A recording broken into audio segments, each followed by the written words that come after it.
का समाधान भी जैसे ये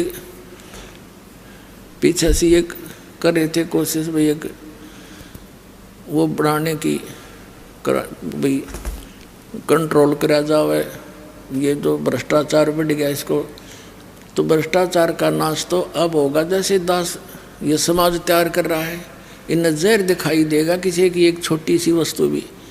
एक भक्त था, ने बता जी 1500 रुपये पड़े पाए मैंने रास्ते में, और वो उठा के दान पात्र में डाल दिए।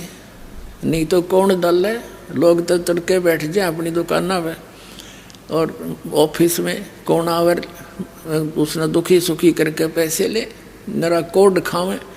तो एकदम परिवर्तन आवेगा, सच्चाई के साथ आवेगा। आत्मा स्वीकार नहीं करेगी इस विष को, और दूसरे कारण अपने ऊपर होगा। हम किसी से पैसा लेते हैं, रिश्वत लेते हैं, या किसी के साथ वैसे धोखाधड़ी करते हैं, पैसे लेकर नहीं देते हैं, तो अगले जन्म में या तो उसका पशु बनेगा, ना फिर दामाद बन के लेकर जाएगा उसके पैसे। देखा पाछा क्या हाल हो रहा था, यो इतना दहेज देते हैं और खुश होकर देना पड़े। तो ये सब हमारे लेन देन के झगड़े हैं। और अब इस समय में परमात्मा की शरण में हमारे ये सब आपस के संस्कार अब खत्म कर दिए जाएंगे, और आगे हम बढ़ावा को नहीं, तो हम इस तरह सतलोक जाएंगे। अब जो प्रसंग चल रहा है, गोता मारूं स्वर्ग में जा बैठूं पाताले, कह कबीर ढूंढता फिरूं अपने हीरे मोती लाल।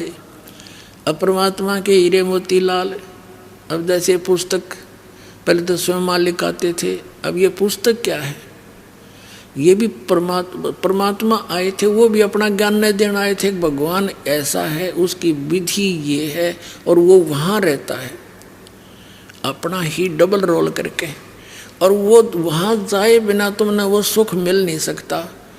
वहाँ जाकर तुम्हारा जरा और मरण नाश हो जाएगा, उसका तरीका यूँ है। वो भगवान भी यही बताने आए थे। उस भगवान के द्वारा बताए गए उस सारे अध्यात्म ज्ञान को इस दास के ऊपर रजा हुई, ये सत्संग सुनाए, सदग्रंथों से वो प्रमाण निकाले और वो आप तक पहुंचा दिए। तो वो भगवान ही समझो, वो पुस्तक आपके पास है, उस मालिक का संदेश है। तो ये गोता मारूं स्वर्ग में जा बैठूं पाताल, कहे कबीर ढूंढता फिरूं अपने हीरे मोती लाल। तो ये पुस्तक जो है, या उन हीरे और मोती लालों को ढूंढ ढूंढ कर ला रही है। यहाँ भक्त आते हैं, हम पूछते हैं पता तो लगे हमारा कौन सा जंतर मंत्र सही फिट हो रहा है जनता में। भाई कैसे पता लगे आपको, यहाँ कैसे आए? तो बताते हैं जी ये पुस्तक पढ़ी ज्ञान गंगा।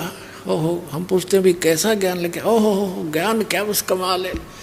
देखो कैसे सिर घूम जाता है इंसान का, कभी देखा ना सुना ऐसा भगवान, ना ऐसा ज्ञान।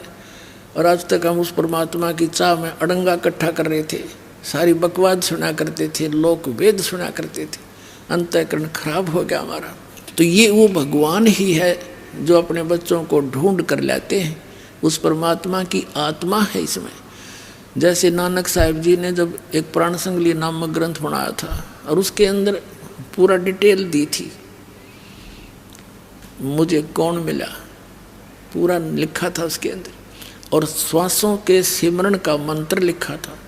ये एक विशेष ग्रंथ अलग से बनाकर एक शिवनाभ नामक राजा था सिंगल द्वीप का, वो उनका शिष्टा उसको दे दिया था कि तो आप इसको संभाल कर रखना, इसको किसी ऐरे गहरे का हाथ मत लगने देना, ये मेरी देह समझ लेना। क्योंकि वो गुरु जी थे शिवदयाल, उसके शिवनाभ राजा के नानक जी, तो गुरु के प्रति कितनी आस्था होती है। तो यूँ कहा था कि इसको मुझे ही समझ लेना, ये किसी के ऐसे वैसे व्यक्ति का हाथ ना लगने देना।